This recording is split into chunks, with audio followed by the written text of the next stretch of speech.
Azerbaycan Cumhurbaşkanı İlham Aliyev, Nahçıvan Özerk Cumhuriyet bölgesine İran'dan insansız hava aracıyla yapılan saldırıya ilişkin terör eylemi olarak nitelendirdi. Bu saldırının asla kabul etmeyeceklerini belirtti. Sözlerin devamında ise şərəfsizlər, bizə qarşı bu terror aktını törədənlər peşman olacaqlar. Mən onların səfirliyinə gedib baş sağlığı vermək üçün öz mövqeyimi bildirdim.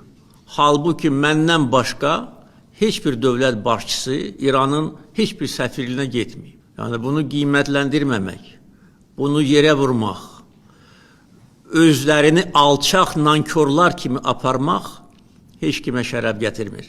Bizim gücümüzü sınamasınlar.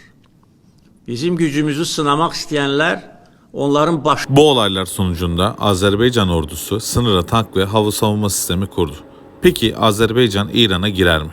İran'ın içinde yer alan Güney Azerbaycan bölgesini kurtarmaya çalışır mı?